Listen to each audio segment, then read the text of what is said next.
Good evening, ladies and gentlemen, and welcome to the SAIEE Cybersecurity chapter, where today we'll be discussing gone phishing. Before we start, a few webinar considerations. Attendees are reminded to ensure the volume is turned up on their device. Ensure you have a stable internet connection. This will ensure the streaming and audio will run smoothly. Attendees can ask questions via the questions panel located within the GoToWebinar control panel. By default, the control panel is located on the right-hand side of your screen. The chat function is reserved for webinar organizers and panelists to communicate with attendees. Attendees will not be able to chat with each other, however, are encouraged to ask questions. A recording of this webinar will be made available on the SAIEE TV channel on YouTube under the Cybersecurity playlist. In the chat function, you'll find the link to subscribe to this channel. It is for free. A certificate of attendance will be issued a few days after this webinar. I'd like to introduce you now to our host for tonight, Mr. Lengazi Msarai, who is the Vice Chairman of the SAIEE Cybersecurity chapter. Lengazi is an IT consultant, currently consulting as a lead Scrum Master with a focus on cybersecurity. Having worked in various companies ranging from small and medium enterprises to well-established corporates in South Africa, he has had exposure to different business functions and industries. In addition to completing undergraduate studies in business management, he acquired an MBA and master's in cybersecurity.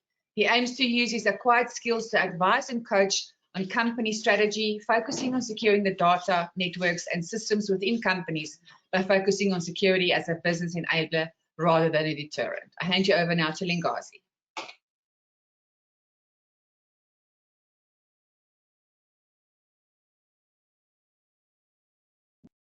Good day, everyone. Thank you for joining our event today. Our event is titled Gone Phishing. Essentially, this event is to discuss that it is everybody's responsibility to not get caught by the fisherman. We can't leave it up to the propeller heads to safeguard us. This presentation will provide some practical steps on how to avoid taking that bait. The presenter in this case is Ms. Yolandi Exner. Yolandi Exner has been an IT professional for over 2 decades and has worked in various industry sectors. Yolandi provides IT consulting services and serves on several boards.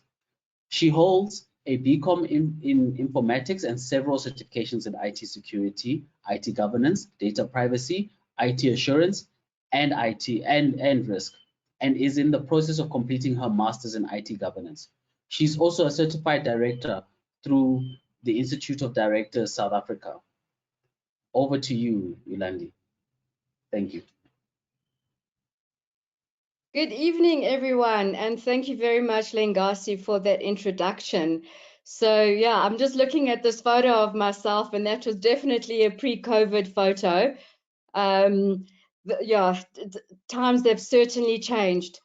As mentioned, my presentation this evening is called Gone Phishing, and I'm not really a fisherman, but there will be a lot of analogies and metaphors relating to fishing. And thank you, Minx. Minx will be my instructor or coordinator in terms of moving from the various slides to slides.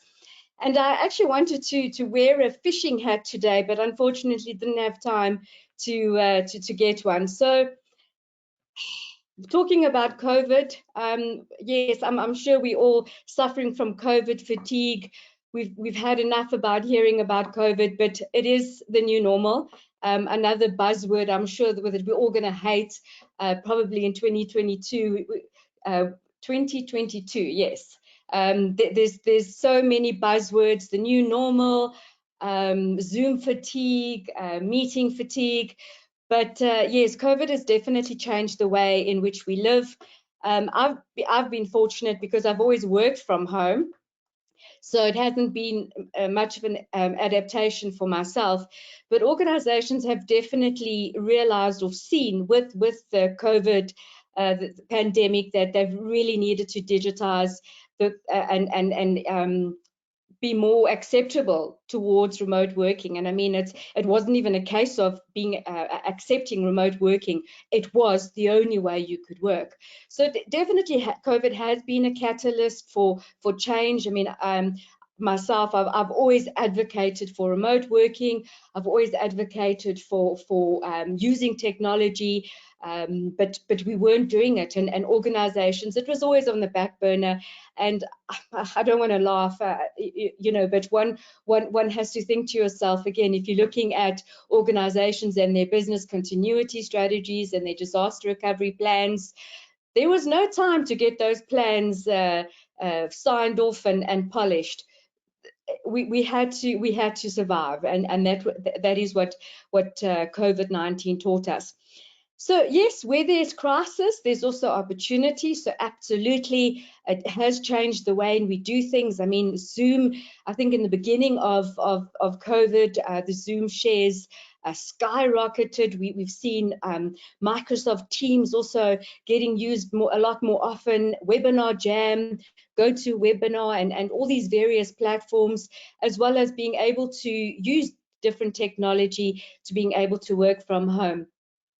But just as much as it's a benefit to us, it also means that there's more of an opportunity for hackers and for scammers, because now, again, when COVID-19 hit us, it wasn't a case of, all right, let's take it through the various processes and the production teams and make sure that everything is tested properly. Oh, wait, we forgot about security, because, you know, we tend to forget about security. So security is always a plug-in. Let's throw in a firewall because we didn't take security into considerations from the beginning. So really, it was a chaotic time for the IT practitioners and the cybersecurity experts to ensure that business could continue. Now, all of a sudden, we couldn't just control what was in the physical perimeters of the environment. And we've always spoken about the physical perimeters and the virtual perimeters. But now we've really had no choice but to go out and make sure that Dansari, that's sitting at her home doing payroll now, always used to go to the office and use her desktop and switch it on every morning and do what she needs to do and switch it off and go home. And everybody else was, sorry, folk, I see that I'm battling with a slow network connection here. So if you don't mind, I will turn off my webcam for now, just until my network improves. So we've seen, so definitely, so Tansari now, all of a sudden we give her a laptop. I mean, she's 59 years old, ready to go into retirement. Now she's all of a sudden been given a laptop and she's told, go home and connect from home and start working. But remember, she's doing payroll, so don't click on anything that you shouldn't be clicking, because now we don't have traditional firewalls, and the IT team don't have time to set up VPNs. And so on and so on and so on. And I've already run out of breath just in terms of trying to explain the magnitude of what COVID-19 and the impact that it's had on society. So it's definitely been you know, great for businesses and for workers to be able to work from home, but it has certainly from a cybersecurity perspective been a nightmare, especially for those organizations that weren't prepared. You know, the saying that you know, if you don't prepare, now I've gone completely blank in terms of the saying, but if you fail to prepare, prepare to fail. There we go, I've got it. And thank you, Minx. Let's have a look at the next slide. So, you know, when I started preparing for this presentation, I thought, do I really want to talk about phishing? I mean, we all know what phishing is about. Really, I mean, it's been around for many years. We know the IT departments are always talking about phishing. But I wanted to share some fishy stats with you. And I got this from the Mimecast 2021 State of Email Security Report. And in this report, it shows that in 2020, email threats rose by more than 64% during 2020. Now, is that because of COVID? I would assume so, because now there's a lot more engagement and a lot more interaction happening virtually as opposed to meetings and face-to-face. So now we don't have meetings, back-to-back meetings, sitting in a boardroom or sitting in a meeting room where we chat, and the thing, we communicate via telephone. Everything has become a lot more digital now. There's a lot more emails. There's Zoom meetings. And so in terms of the correspondence, there's definitely been an increase in the correspondence. On the right-hand side of the slide, you'll see that since the onset of the pandemic, employees are clicking on 3 times as many malicious emails as they had before. So again, then I think to myself, well, if we all know about phishing, why are we still doing it? What's going on? And I thought, well, let me take this opportunity to brush up on everybody's understanding of what phishing is. And I'm sorry that what you're hearing in the background is my cat, because she heard me talk about fish and she thought, now this is a perfect opportunity to come and investigate. So I thought, let's talk about phishing. Let's refresh everybody's minds in terms of how to prevent phishing. It has been around for many years, but the awareness is always good, and the sophistication changes. So it's not a case of, oh, well, I attended a phishing webinar 2 years ago and my company, we've got firewalls, so we're okay. It's actually very, very important, and I'm sure my cybersecurity colleagues who may be on this panel will agree that it's always about social awareness, and I'll touch on that as we go through the rest of this presentation. Thank you. If we can go to the next slide. So IT governance have given a definition that phishing attacks is around the exploitation of human error and to harvest credentials or spread malware, usually via infected email attachments or links to malicious websites. And I think it's pretty basic. We all know what phishing is. We all know if you get an email and it looks suspicious, don't click on it. But phishing also forms part of the social engineering category. And in the next slide, thank you, if we can move on, I want to explain a little bit more about social engineering, because this is an area of cybersecurity that I'm also quite passionate about. And it's, for me, one of the easiest ways in which to circumvent any securities, to bypass any securities, and some of the most successful attacks or hacks have been through social engineering. One of the most famous hackers that spent some time in prison was Kevin Mitnick, and he's got a couple of books out that again, that would encourage people to go and read it. It's not very technical, and it's around social engineering. And again, I want to stress the urgency or stress the importance of thinking about social engineering and the part it plays in attacks and being compromised. We've seen a massive increase in ransomware attacks. I actually had the TV on a couple of minutes ago before the webinar, and I heard them saying, and unfortunately I just caught a snippet of it, so I'll dig deeper into it later, is that the Department of Justice, they experienced a ransomware attack a couple of weeks ago, and it doesn't look like they haven't given a timeline in terms of when they'll be able to get the systems up and running, or if they'll get certain of the systems up and running, and that's very scary. So if you're in an organization, and I've seen it so many times. I think one of the other ones that was in the media quite recently was Transnet, where we've seen ransom attacks, and we all rely on our backups, and we think, no, don't worry, our backups are, we've got backups if anything happens. But what we don't realize is that attackers or scammers have been sitting on your environment for a long time. They've got, time is a luxury for them, and we don't know how long they've been sitting on our networks gathering information. So bringing this back to social engineering and why, for me, it should be top of mind all the time. I mean, yes, you need your firewalls, you need everything in place to support and to provide the relevant cybersecurity mechanisms, but social engineering is the psychological and emotional manipulation of people. It's the art of gathering information out of people, getting information out of people, and we're actually very trusting beings. You know, we always want to be nice, and I'm speaking as a South African. I don't know what other cultures are like, but I know as South Africans, we are nice people. We share information quite freely. I mean, my mom was telling me over the weekend she met somebody just standing in the queue in front of her, and this person was just sharing information, telling her all about himself, and we need to be cognizant of the information that we put out there, because this is where social engineering plays a big part.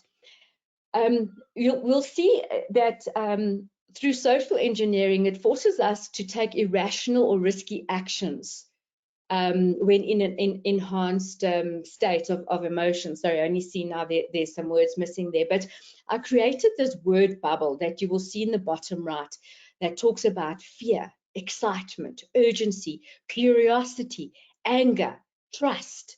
And those are all very emotive words, and they, when you receive an email, and normally the attackers use emotions to get a reaction out of this. So you'll get an email and you'll say, you need to act now. It actually sounds like a shoe sale for me. That normally works with me. If I have to, if I see a shoe sale now, get two for the price of one. Shop now, or you're going to forever lose that opportunity. That's me, boy. I don't even think. I don't think. I just react immediately. And when we receive emails or when we're surfing the web, this is the psychological manipulation that happens that we don't even realize. I mean, even with Facebook. I mean, don't get me wrong. I love Facebook. I'm a Facebook junkie, but Facebook uses the art of manipulation to get what they want out of us. And that is one of the biggest components of cybersecurity is the psychological components in being able to get information out of people. So if we can move on to the next slide.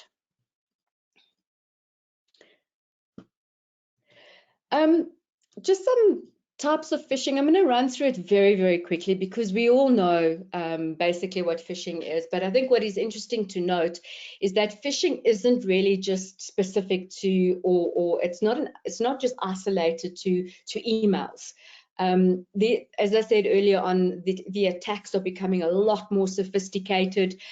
We know the traditional spam phishing which is a widespread attack aimed at many users. Then we've got angler phishing, and angler phishing was actually named after the angler fish that's got that little blue light in front of its face, and it's got ugly teeth behind it. Not a very attractive looking fish. And angler phishing is where the scammers scam social media users while pretending to be customer service. But I will provide some examples of some of these phishing types of phishing attacks through the presentation in a moment.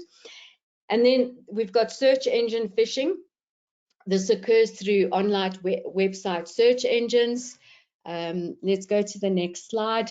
And don't worry, there won't be a test after this, so you won't need to answer the difference between spear phishing and angler phishing, but I just wanted to ensure that there wasn't a comprehension and an understanding of that phishing is not limited to emails. You have to be wide awake all the time on all your devices. Using and all your platforms as well. So here we've got spear phishing. Spear phishing targets particular users. So as the name, we know with spear phishing, you don't just throw a net out and see what you can catch. Unlike normal spam phishing, this is specific, using a spear. And whaling attack is targeted towards your high value targets, such as your CEO. And again, you know, and not even your CEOs. I would go as far as saying your secretaries to the CEOs, your personal assistants to the CEOs, people that are in very positions of influence or positions that can give authority. Those are your high value targets. I mean, I have many examples over the years where I've seen whaling attacks. Phishing. Now, the first time I heard this, I thought the person had a speech impediment, but no, it's not. It's overt phone phishing. And I've got a nice video for you in the next slide, which we'll go to shortly. Before we do that, the last type of phishing that I want to introduce you to, and by no means this list is not exhaustive, there are so many other types, is smishing. So I tell you, if you have a few drinks, you probably would be able to say phishing, smishing, spam phishing. It's crazy, all these terms. But smishing is for smishing using text, SMSs. Again, some of those examples will come through later. In the next slide, if we can move on to the next slide, this is a phishing video, and I hope you can all hear it. And I'll just give Minx an opportunity to play it, and I hope there's no ads.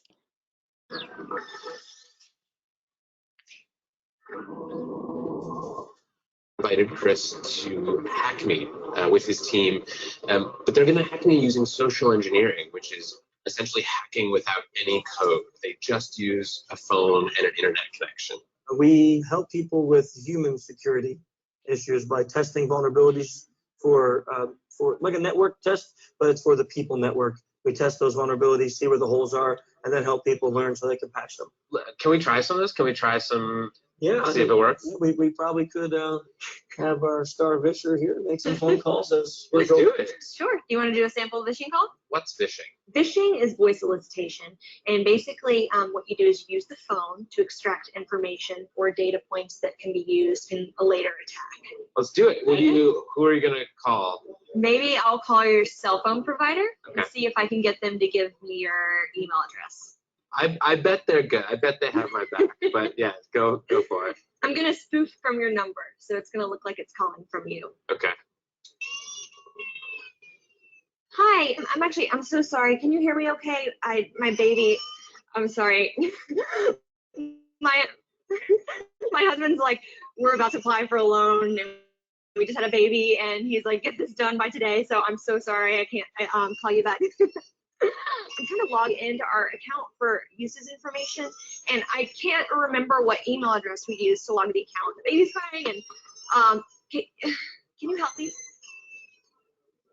Awesome. In just 30 seconds, Email.com. Jessica gets my personal email address. Now, if I needed to add our older daughter on our account so she could call in and make changes, how would I need to go about doing that? You would have to send me a secure PIN through a text message? Yeah, well, the thing is, I don't think I'll be able to receive a text message if I'm on the phone. Oh, I'm not on there either? So I thought when we got married, he added me to the account.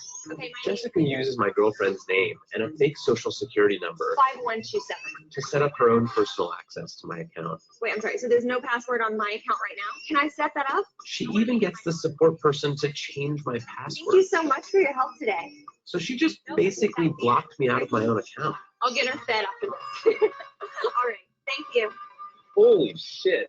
So they just gave you access to my entire cell phone account. You're gonna have to go on and change your password now because it's just my name. And all it took was a crying baby and a phone call. Yeah.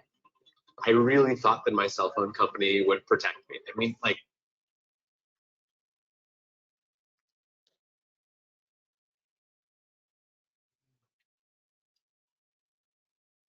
Thank you very much, Minx. Apologies, I'm not sure if everybody battled with the quality of the video on their side. It wasn't all that great on mine. But the gist of it is there was a baby crying in the background. There was a lovely sounding woman on the phone. She was using all the various emotions that I spoke about earlier on, which is the psychological manipulation. It's the panic, it's the urgency, it's the distress in her voice. She even managed to get the individual's girlfriend's name, so there was that sense of trust, or she built that sense of trust because she had information that is actually not, I suppose, too difficult to obtain. I mean, we share our whole lives on social media, and it was very, very easy to make those changes. Now, I'm hoping that our cell phone providers do offer a better service, than just relying on what people are saying and being able to change things on the phone, change things over the phone. And but just to give you the gist of it, it's actually very. I mean, there's lots of videos on the internet and that can demonstrate and illustrate how social engineering attacks take place. And this woman, she wasn't a coder or somebody with a sitting in the corner with a hoodie coding for days. All she did was pick up the phone, sound a little distress, and she got things changed for her. So it's the social engineering and the art of the manipulation behind it. On the next slide, and the subsequent slides, thank you, if we could move on, is just a couple of phishing stories and phishing examples that I want to show everybody. And we'll give it a minute to move. There we go. Thank you very much. The first one there is an example, and apologies again if you can't see it all that great, so I will read it out to those because the images are quite pixelated and granular.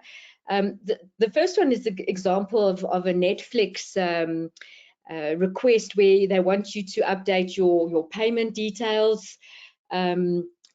It seems pretty standard. I mean, we all change our credit cards every few years, or our banks change our credit cards. They expire, or you lose your credit card and you get a new credit card number. Now all of a sudden your Netflix isn't working. Oh gosh, yes, I need to go and update my Netflix account. So this is a typical example of an email that you would receive where you would need to type in your credit card credentials. The second one on the page where it says Google is verifying the phone number of this device, that is an example. And the next one, and the one next to it where it says congrats Timoth, that's an example of smishing attack. So that is when you get an SMS on your phone.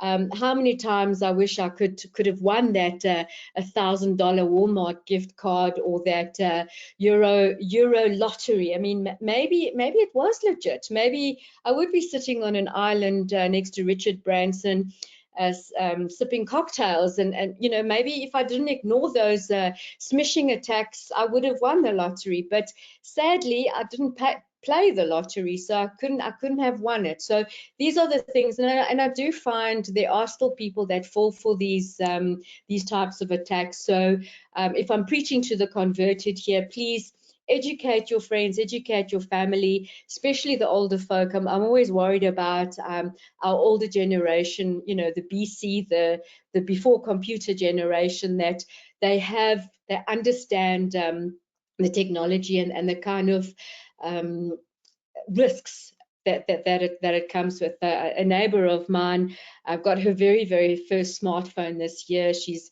70 years old, and I've spent quite a bit of time educating her.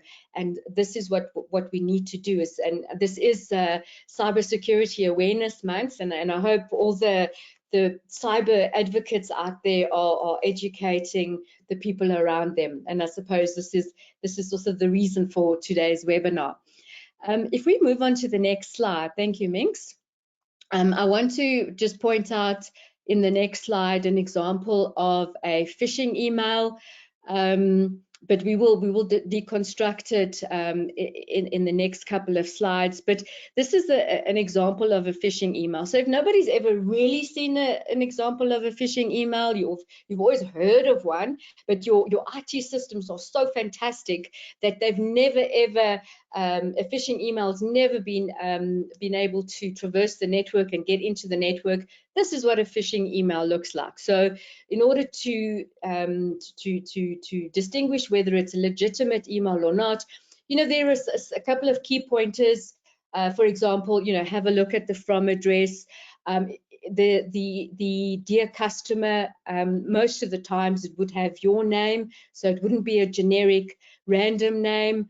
As soon as there's a link in the body that says you can look at your bill here, be careful. I'm not saying all of those emails are bad, but be careful. I have noticed that most recently now, and I think it's been happening for a while already, a lot of service providers are sending out their quotes in an email format. So you'll get a quote from a service provider that will say, thank you for reaching out to us. To view your quote, please click here.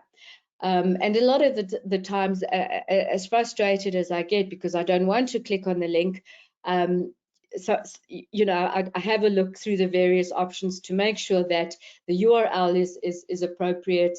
I've got the various security controls in place, so it's not necessarily, and I sometimes do it, I send emails that say, have a look at this link. But it also boils down to trust. And to have a look at the various key, the various clues within the email.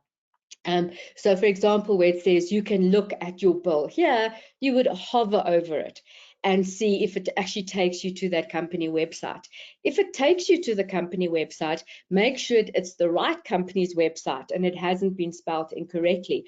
Unfortunately, one gets to the point where you think, oh, all I want to do is read my email, do my work, and reply to an email. Now I've got to dissect it and make sure it's legitimate, but it becomes second nature. It's like driving a car. When we started driving, we had to learn how to switch it on. For those that drive a manual, you need to know how to change gears, and it's a very you have to think of your action all the time. And now, once you've got your license, you get in your car and you drive and you don't even think about it. In some cases, I don't even remember driving anywhere because I go into the zone, but your body just automatically does it. And this is what we need to do. Just keep practicing looking at the emails and seeing whether they're legitimate or not. We'll go on to the next slide, which is also an example. And I want to share some of my own stories. So the next slide looks very, very legitimate, and I'm sad to say, and I humbly admit that I was once caught. I am in the cybersecurity space, and yes, I was caught via a phishing attack, and it was an email very similar to the one that you see on the screen here. It's an email addressed to an individual, so it's very specific. It explains who the person is, what they want. Please, can you have a look at the CV? And then as soon as you click on the CV, boom, you've got malware on your computer. Now, admittedly, hopefully I can redeem myself, and I haven't lost any work opportunity, but I have. This did happen more than 10 years ago, so I think if it had to happen now, I wouldn't openly admit it. But it does happen. So it happens to the best of us. It happens to all of us. We have this saying in InfoSec, it's not if it's going to happen, it's when it's going to happen. But just make sure that you're always prepared and you've got your defenses in place. So if we can move then to the next slide. So the next slide relates to what I mentioned earlier on around angler phishing. And this is where scammers use social media and they pretend they are customer service. So yes, I am also one of those Karens of the world. I just don't have the haircut. I need to go for another haircut where I complain. If I'm not happy with something, I complain. And hackers and scammers, again, they troll the internet and they look for these people that complain, and then they impersonate customer services for specific companies, and again elicit your information through that means. So again, you know, use technology, use your social media, but just be careful what you put out there. If you've got somebody contacting you, always be on guard. It's just that one time when you're having a bad day and you're not thinking, that's when you give out all your information. And unfortunately, you just gave your information to the wrong person. It goes out into the dark web, and then next week you're married to somebody, and it's going to take you 10 years to clear your name. And unfortunately, this is not a made-up story. This is something that happens in real life. On the next slide, if we could move there, again, it's just a very simple email which demonstrates that your password will expire in 3 days. Click here to validate your email. And, you know, again, it's very easy for me to sit here. It's very easy for us to sit here and say, yeah, but, you know, we know it's phishing. But again, you let your guard down for that 1 minute. You know that at the back of your mind, something's been nagging at you. You know you need to change your password. You know you've got to change your password. All of a sudden, this email comes up. You need to change your password. Oh yes, now I remember. But in the meantime, this is not the way you should have changed your password, and this is something completely different. The next item again. Minx, we could skip through the next slide and just move to the slide on Dropbox, which is the next one. Again, Dropbox is a very familiar app. Most of us, or many of us, use Dropbox on a daily basis. And again, it's very easy just to send somebody an email and say, I've shared a Dropbox a file with you. Please click on this link to open it. And we do it, and boom. Our machines have been infected, and unfortunately we are curious beings. I'm one of those, certainly. I mean, I do suffer from FOMO, which is the fear of missing out, and I think to myself, if I don't click on that email, what's going to happen is, you know, yes, the world is going to end if I don't click on that email, or if I don't open up that email or that attachment. But no, the world will not end. And we must not let curiosity get the better of us, because we know what happened with curiosity. It killed the cat, so we don't want to kill the cat, because Yolandi loves cats. And we'll move on to the next slide. Thank you, Minx. Again, something which looks very legitimate. It's a Wells Fargo email.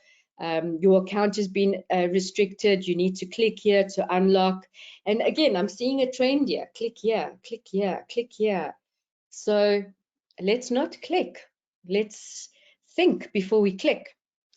The next slide I want to show you is one of my own personal attempts. Well, I didn't, it was an email that I received.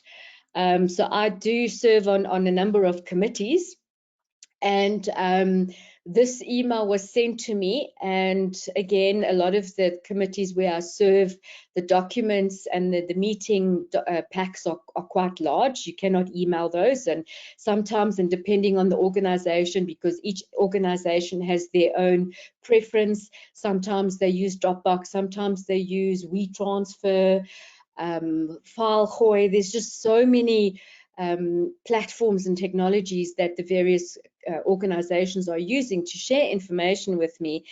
And when I received this one, I saw, yes, I am expecting a meeting. So I'm expecting a meeting pack because my meeting was the following week. And it says there, please see the documents and advise. And it shows the share name, but immediately, other than the share name, which alerted me to the problem, it was also signed off by Shinner, Operations Support, Portobello Brewery Limited.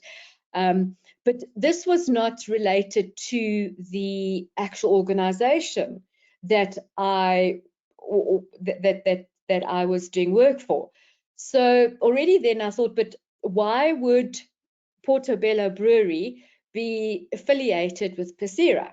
So that didn't make sense. So secondly, and you can see in the subject line, it was specifically sent to me. So one of the telltale signs of a phishing email is you don't always see the recipient's name. It's blanked out, or it's in BCC. But this was specifically addressed to me, and another individual in the organization. So again, it looks legit to me, and I'm thinking, everything it should be, because I am expecting an email, I am expecting attachments from this organization. But other than the actual link name there that you see, Phisherman share documents.pdf, the other item that alerted me to the fact that something's wrong is the fact that this individual at that organization doesn't normally send me emails. There's only one person in the organization that normally corresponds with me, and it wasn't the individual that sent me the email. So I wrote to the person that normally sends me correspondence, and I said, did you send me, is this the meeting pack that I was supposed to receive? And they came back and they said no. So even as I mean, you could see this was the 25th of August 2021. This is just the other day. 2 months ago. It happens on a daily basis. It happens to all of us. And you know, if you're tired and it's 11 o'clock at night and you just want to download your documents and just be ready for the next day, sometimes you don't think, and that's where we make mistakes. Thank you, Minx. We can move on to the next slide. And in the next slide, you'll see as well, many of us are familiar with Office 365. It's Office 365 is now the platform that we're using for our email and for Microsoft Office suites such as Word, PowerPoint, and Excel. This looks very, I mean, the first thing you see is Office 365. Yes, it must be right. The logos are right. The images look familiar. The interface looks familiar. However, you need to have a look in the URL section of the browser and see if you recognize it. And I mean, we don't expect everybody to memorize and know all the URLs, but start listening to your gut. As beings, we are very intuitive. If something's niggling at you, listen to it. Don't ignore it. There's a reason why we've got this sixth sense. Thanks, Minx. We'll move on to the next slide. And in the next slide, I just wanted to unpack a little bit more how to identify phishing attacks. Again, you know, sometimes they look very, very obvious and sometimes they don't.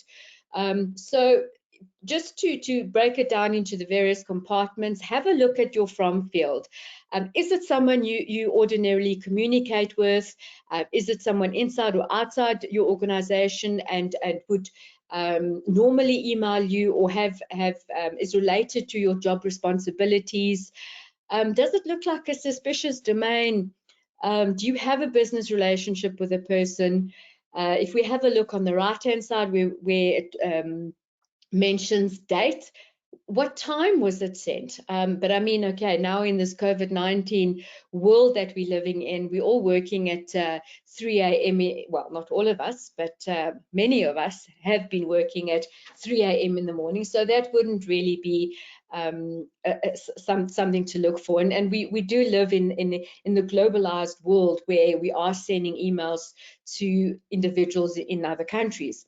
But then have a look at the subject line, and does the subject line match the actual body of the text, the attachments? You know, are you expecting an attachment? Have a look at the content.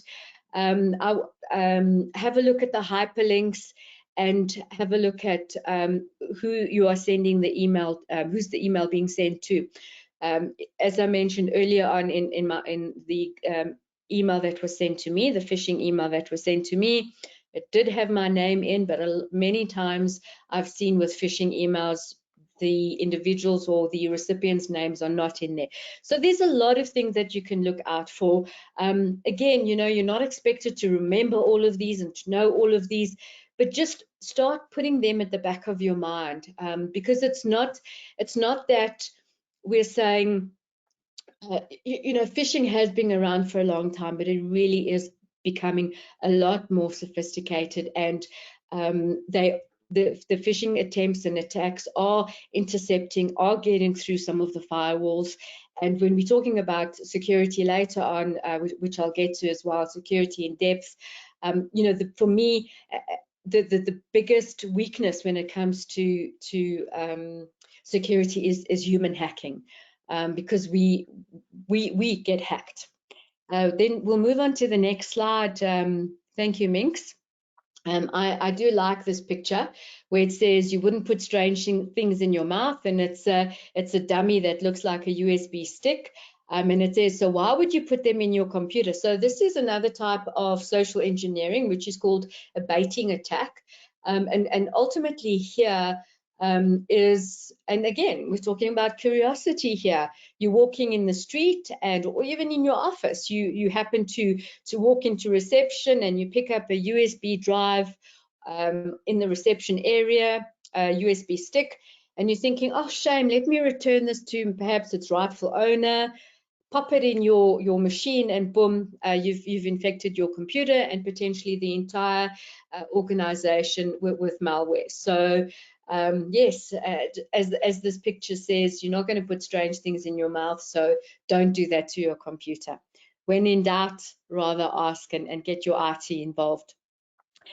But the next slide is one of my favorite slides, and that is how people think they get hacked. And unfortunately, this is not something that I came about myself. It is something I found on the net, and unfortunately, I don't know the source of this. Otherwise, I would gladly share it. And again, you know, we're all accustomed to, we've seen the movies. The hacking movies, the guys are sitting there in the corner and they're hacking away, and we're seeing the matrix, and we're seeing bits and zeros, and we're seeing all sorts of code that nobody can make out. And that's what we think hackers are doing to get our information. But what are they actually doing? And it goes back to social engineering. And if we have a look at the next slide, this is really how people get hacked. And when I actually saw this this image, or I saw this presentation, it really dawned on me that, you know, we so freely give out information. Being an avid Facebook user,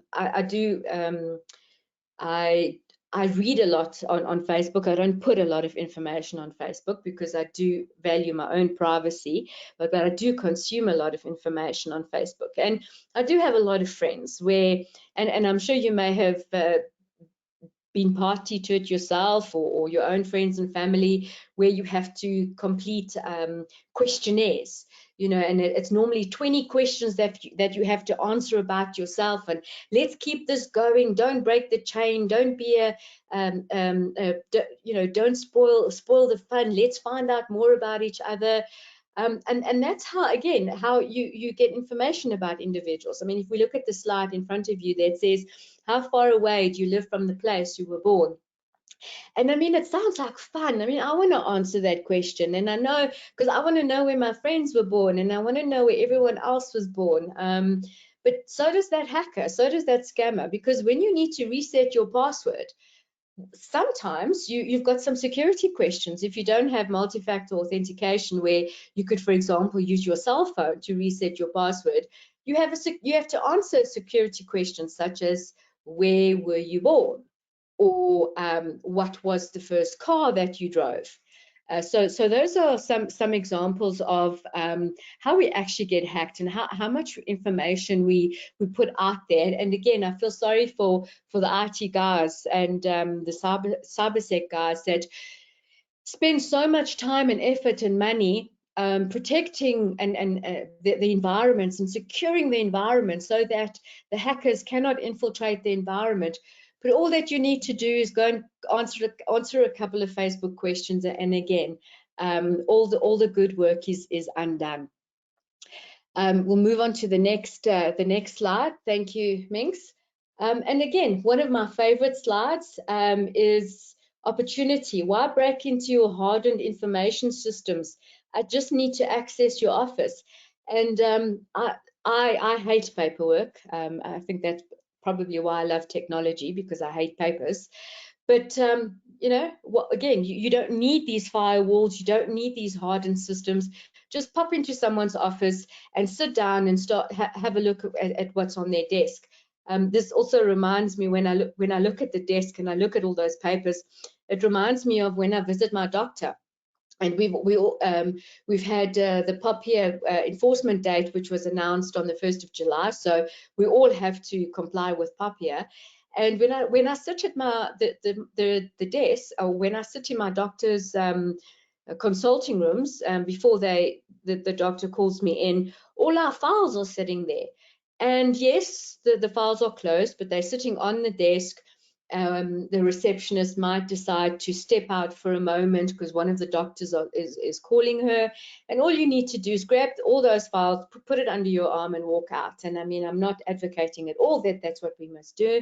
I don't want to give anyone social engineering ideas, but these are the things that we need to think about, that it doesn't help to have 6-foot walls around your perimeter, but you've got all this information lying around very freely.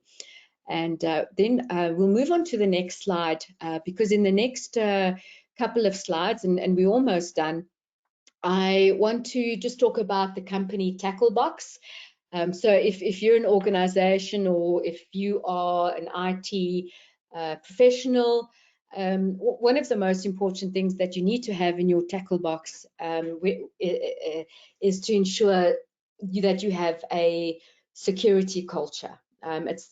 You have to have, your users need to be aware of security all the time. It doesn't help just to have a once-a-year webinar or once every 2-year webinar. It's got to be top of mind all the time. Have those posters up. Train staff to learn psychological triggers and other giveaways. So again, pretty much what I've done today is do that with yourselves, do that with your team. Have a look at the psychological triggers. I know for myself that the sense of urgency is what gets to me, and it's that gets you into a heightened state of panic. You must do it now, and then the brain switches off. So let's not get caught out. And for me, the most important thing that if all you could take away today is those psychological triggers. Test the effectiveness of the training, and then implement technological measures. And the ITsec guys know that those are your various security measures that are in place. In the next slide, as an individual, I want to say, don't take the bait. It's a very cute little worm there, but don't take the bait. Be aware. Don't click on that link. And don't ignore those updates. So we all hate those updates, those Apple updates or Microsoft updates, and they also happen at the most inopportune time, and we never have time for those updates, and we're always saying ignore, ignore, ignore. Don't ignore. Let your computer run those updates, and don't give the InfoSec guys a hard time. And then on the next slide, again, you know, if we want to have a look at protecting ourselves, if something smells fishy, if you've got that gut feeling telling you something is wrong, stop, think, and act. Don't be impulsive or compulsive. Just always be on guard. 2 more slides to go. In the next slide, again, we need to put out multiple shark nets out there for our users and for ourselves. This presentation is pitched at both the IT guys as well as the consumers out there. You need to have security in you need to have different security layers. So it's about security in depth. You must have physical security, storage security, access, network, internal, etc., policies, procedures, because your security layers plus your human and the social, the security culture means that your hacker and your scammers will walk away with an empty bucket. There will be no fish in the bucket. because they weren't able to do any phishing. They tried, but they walk away empty-handed. And the last slide as a takeaway is, again, if you see something, say something. If something doesn't look right, let somebody know, let an expert know, albeit your IT department or a friend that might be IT savvy. And my favorite saying is, there's no such thing as a free lunch. So we all use Facebook very freely, but at the end of the day, we do pay for it because we are the product. And as soon as you start giving information, you have to ask the question, but what am I actually giving away? Because there is no such thing as a free lunch. Ladies and gentlemen, thank you very much. This brings us to the end of the presentation. I hope you enjoyed it. I hope it was insightful. And over to you, Lingasi. Thank you. Thank you, Yolandi, for that great presentation. Very informative. I enjoyed it. And now we're going to move on to the section where we're going to take in questions from the audience. There is a questions tab. If you look on the GoToWebinar control panel, you'll be able to type in your questions over there. I see we've got, so I encourage all participants to drop their questions in there, and then I'll read them out to Yolandi, and she'll take them on. I will start with George Hubert, who's got the first question. And this is, how do you balance security against productivity?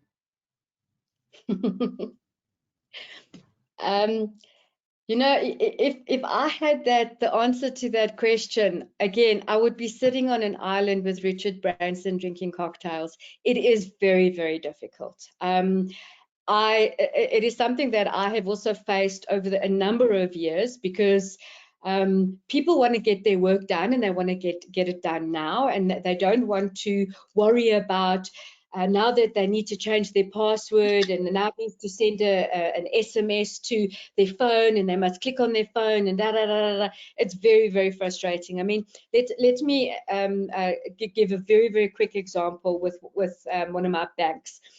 So I bank with two banks. The one is very, very, very secure, and the other one is not so secure.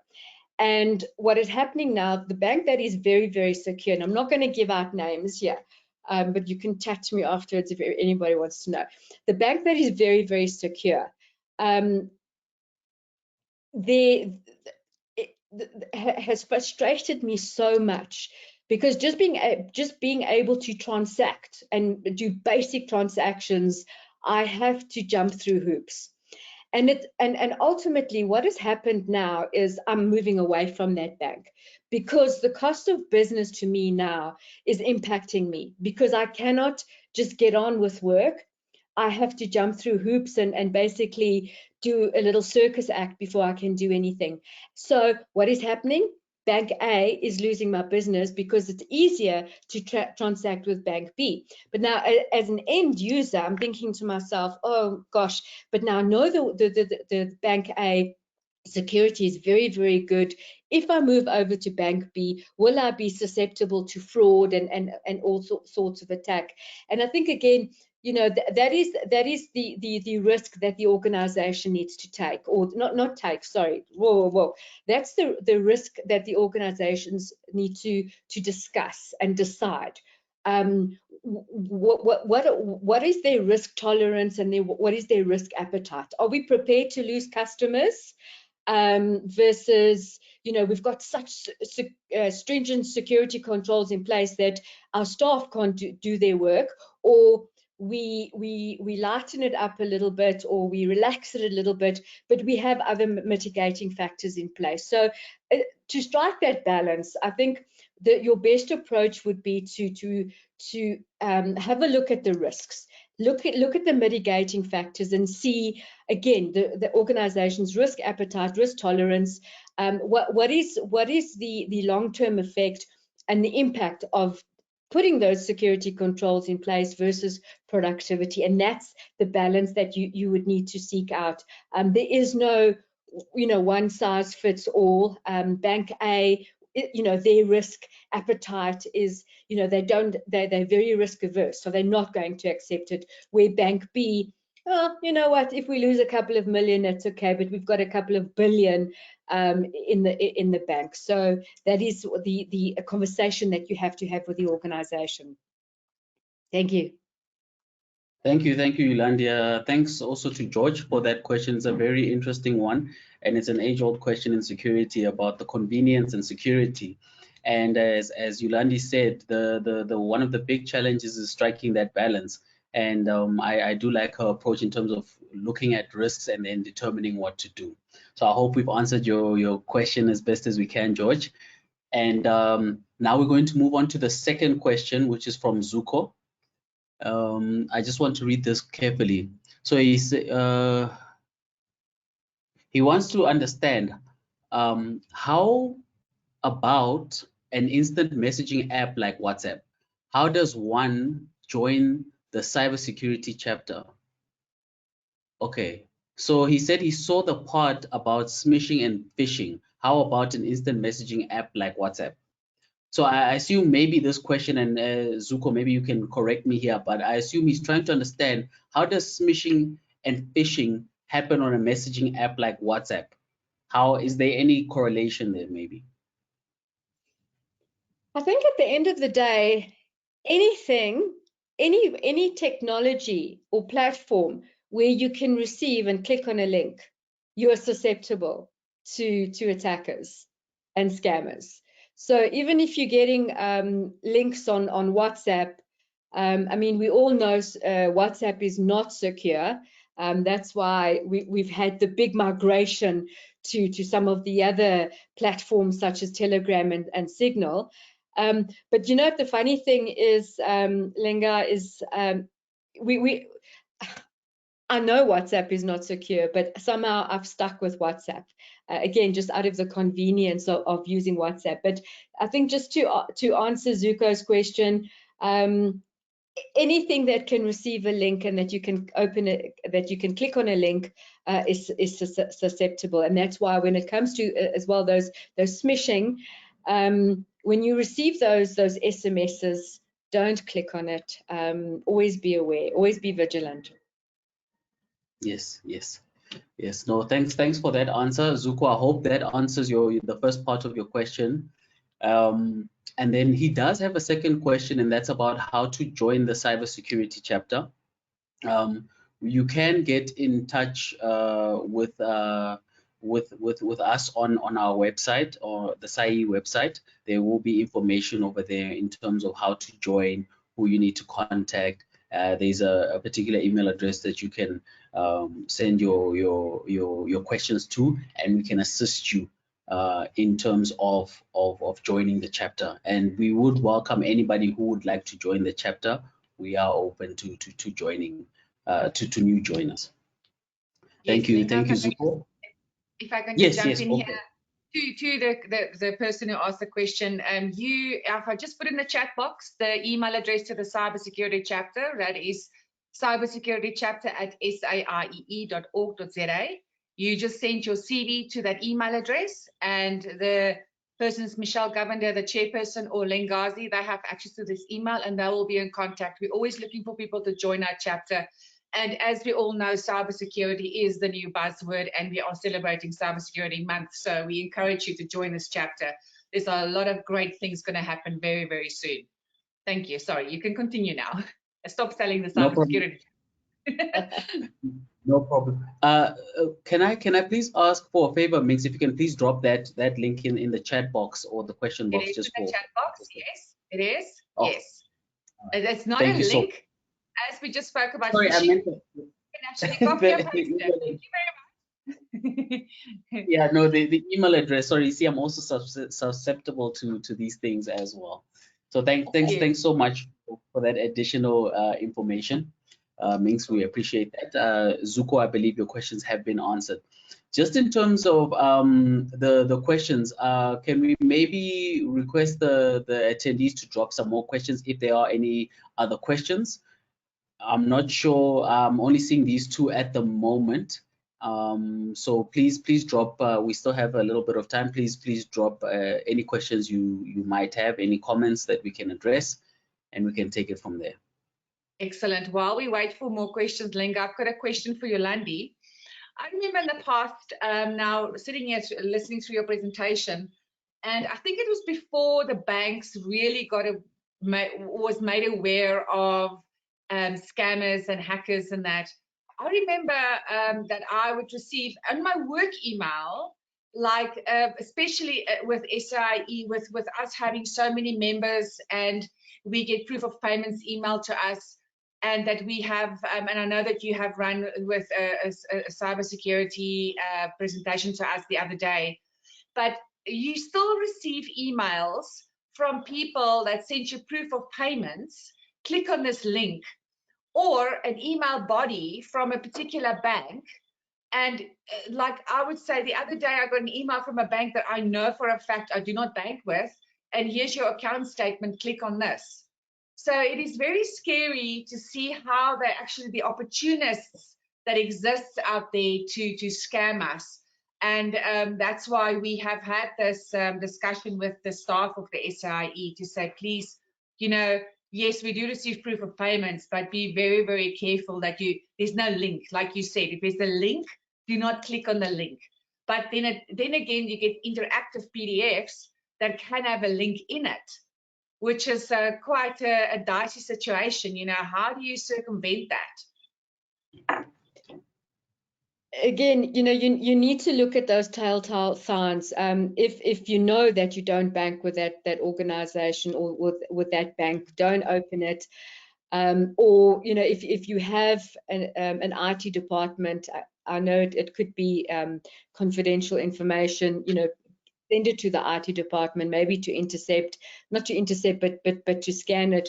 But while you're on that point, something that I wanted to mention, which I want us all to again be very, very vigilant of, is our ID numbers. Now with POPIA that's been enforced, I'm seeing especially our medical aids and even our banks, they're now sending us encrypted PDFs.